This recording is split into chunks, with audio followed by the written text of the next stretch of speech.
fantasy, caught in a landslide, no escape from reality. Hey guys, what's up? Underground Geek here, and today we're going to do another video about ComicsGate news of the week. So we got a lot to talk about here. I'm going to try to be as detailed as possible without running this 30 minutes because a lot of stuff keeps happening through the week. And what I like to do on this little, I guess you'd call it a show, is give you the news of the week so that you can watch one video as opposed to having to catch up on 8 videos about all the ComicsGate news and the things happening in the comic book world. You know what I mean? So this week we're going to talk about She-Hulk getting canceled, Zach, your boy, being attacked again, Mark Wade rage quits Twitter again twice in 1 year, and Max Bemis attacks fans, and also Marvel create your own app. So, oh yeah, we're also going to talk about Star Wars Last Jedi. So let's go ahead and get into this here. We have, to start things off, let's see what we're going to talk about here. Let's talk about our boy Max Bemis. He seems to be pretty good starting point here. So Max Bemis, if you don't know who he is, you're not alone. But he writes Moon Knight for now. And things were going good. People were good fans of Moon Knight. Everything was going as planned. And then he had to open his mouth on Twitter. I don't know what it is. It's like these people are afraid of money. It's like they hate money. I don't understand. But he goes on and starts attacking fans, tells them to eat his butt, things like that. So this week, we've got him on there again. And he starts tweeting these weird tweets. And then he says, on side note, my 2 favorite lady writers in comics are Alex DeCampi and Evil Margaret, who shame Alan Moore on his best day, the writer of Watchmen. Let that sink in. So if you don't know who Alex DeCampi is, she wrote such cult classics as Archie vs. Predator. Yes. But yeah, that's a weird book too. It's weird, guys. It's weird. But so then when people started questioning this, he started freaking out. And then he started calling people like Alan Moore, Frank Miller, Bendis, Morrison, Ellis, and started calling them bad people and like garbage people, basically. And I don't understand it. Like, how do you work in the same field as these people and call them names like that when they're so much better than you? It's almost like you're insecure. But anyway, so this goes on and on. Then he starts talking about X-Men. He says, and he says, and by that I mean the entire unfolding epic story in continuity. Do not pick up X-Men in comic unless you understand it's a metaphor for not hurting those around us that are different and ushering in change. Wrong. Wrong. The original story was actually because Stan Lee was just tired of creating origin stories for characters and he thought he'd just bundle them all together.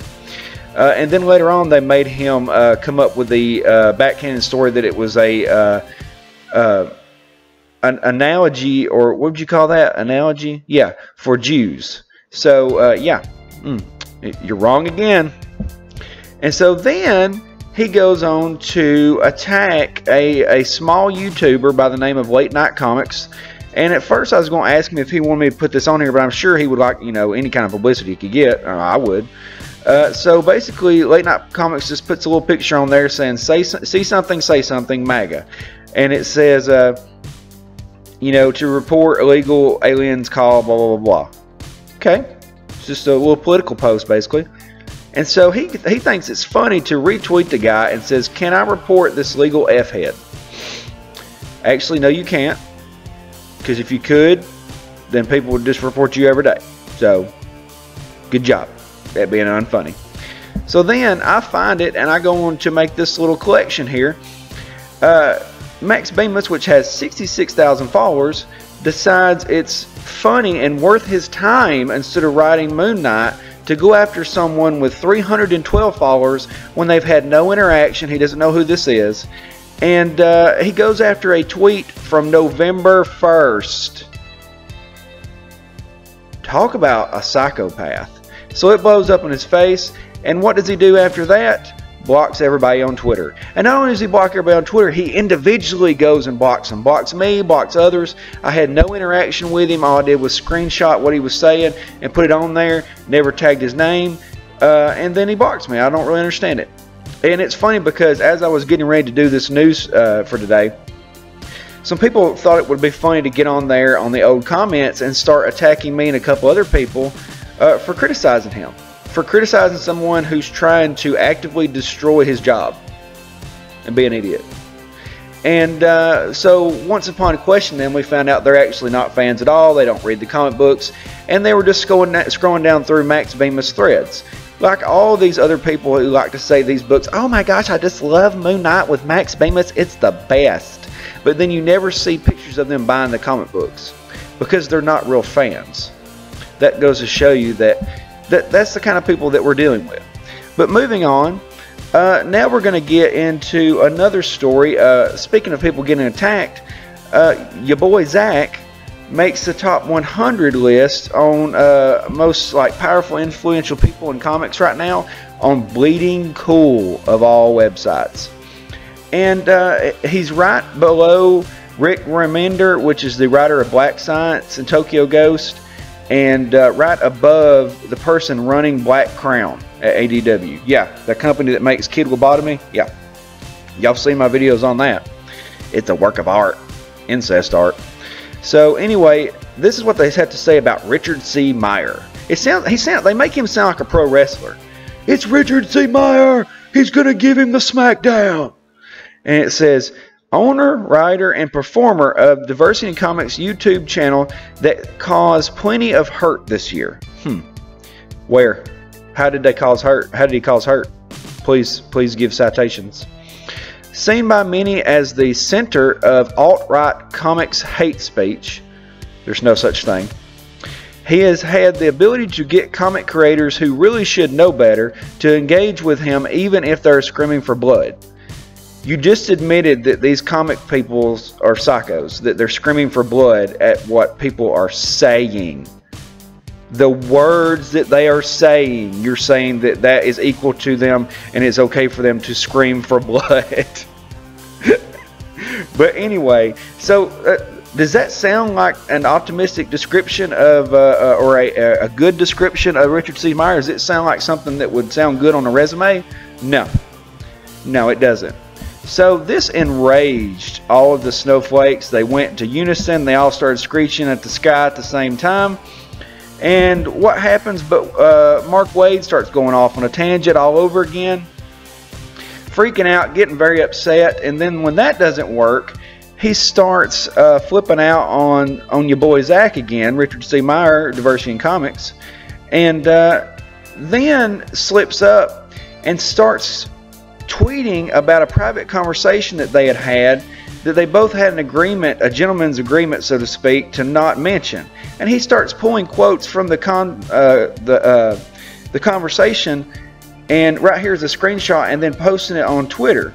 So at that point, your boy Zach was upset because, you know, he was lied to, so he makes a video about it, and this causes Mark to want to seek legal assistance against him, which you cannot do. There's nothing that you can do because it was not. He tried to say that the phone call was recorded. It was not recorded. All he did was remember it verbatim and just tell people what was going on, and then you can't even do that because it's across state lines. It wouldn't work. So when that didn't work, Mark rage quit Twitter once again. The SJWs do this thing where they create the problem, and then when they can't fix the problem, they run away. I'll never understand it. But anyway, Mark is out of the game yet again. So Mark is kind of like a Marvel comic right here in the SJW cycle. They come out, they get canceled, and they come back around April, you know, revamped again. So that seems to be what he wants to do. So also in news, your girl Heather Antos, that just can't keep her mouth shut, she goes on this podcast, if you will, called Geek Out Show. And the description says, this week at Marvel Editor Extraordinaire, Heather Antos comes on the show to talk the unbelievable Gwenpool from its origins to where it's going next. Cancelled. Also, Star Wars. So I just happened to see that. I went on there and I listened to it, and about 10 minutes into it, I turned it off because it was very apparent that they were trying to baby her and build her up and make her feel as good as possible without actually asking any questions. And when they were asking her about Gwenpool, it had already been announced at that point that it was going to be canceled. Everybody knew. And it took them 30 seconds to mouth the words, is going into its final issue.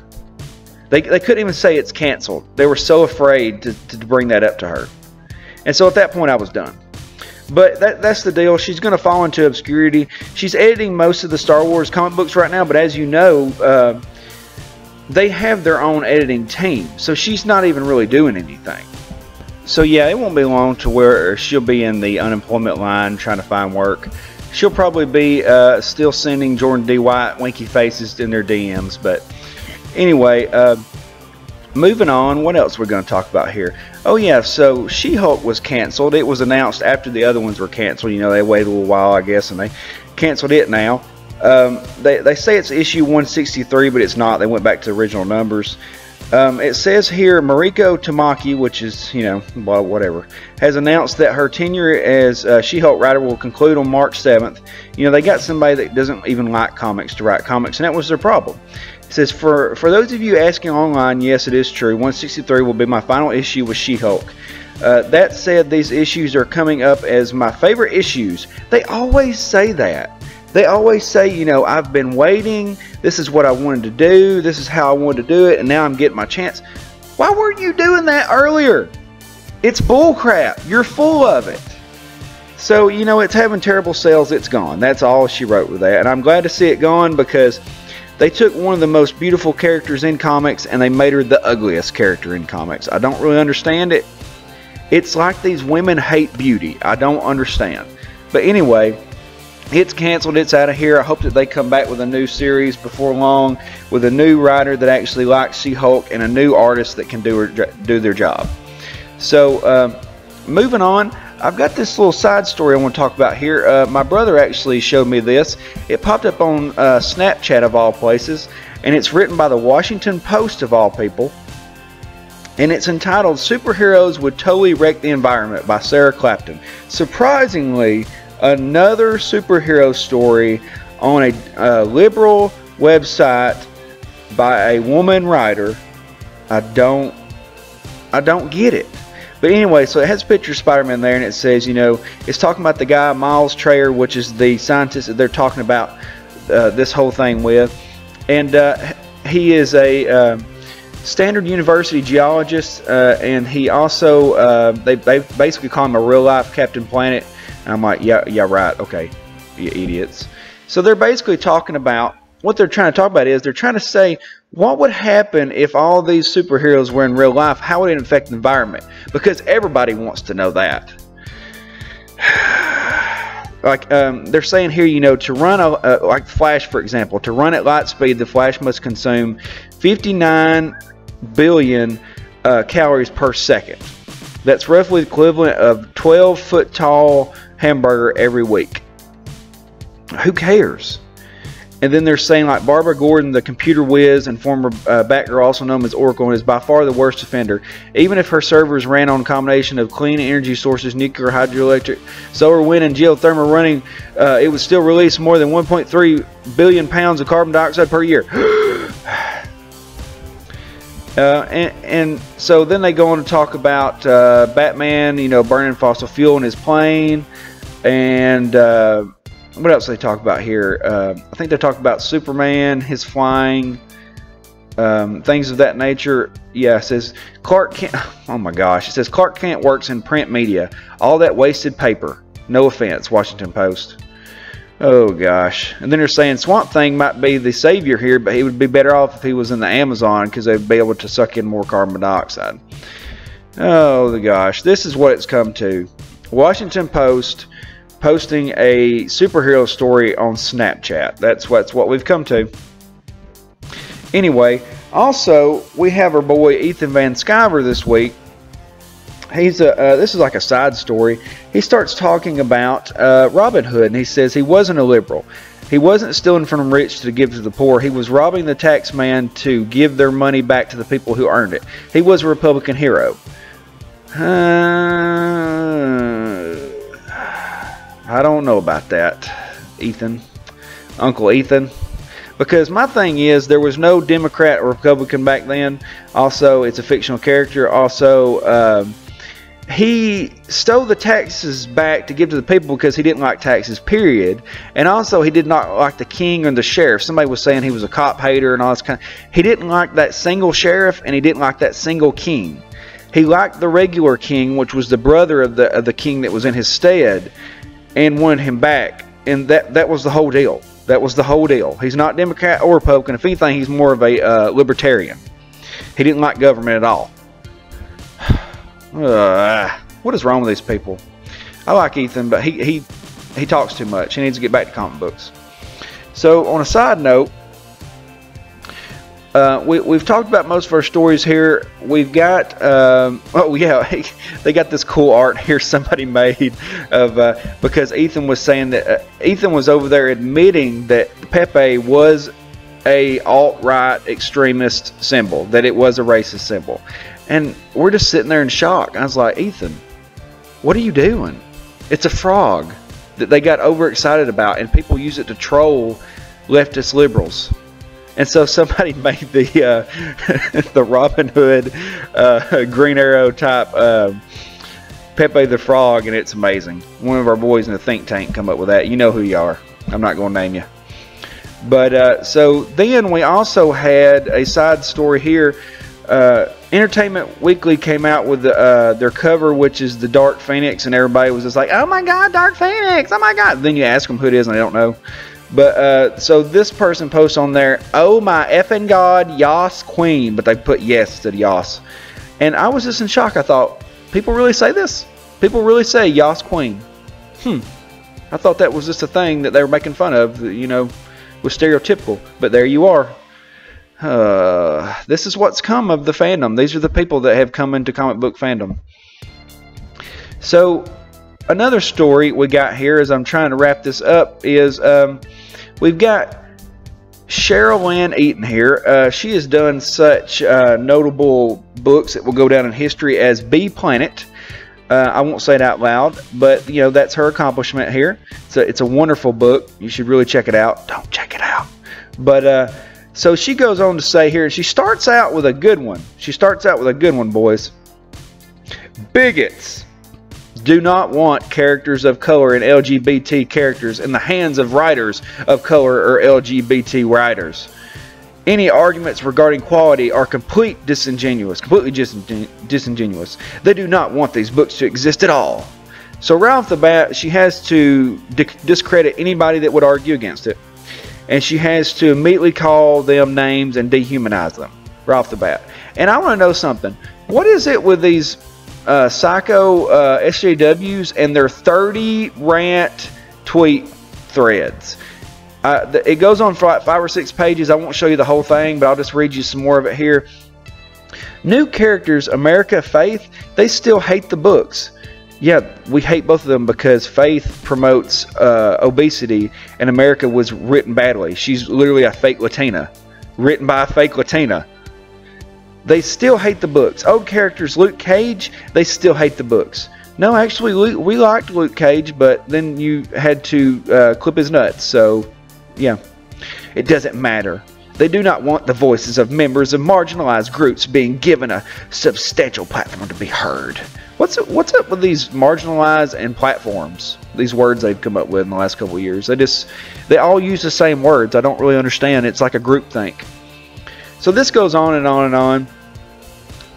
And I'll read you a little bit more. It says, why should any straight woman be angry about Harley Quinn publishing gay romances? They wouldn't be. You're coming up with problems that aren't real.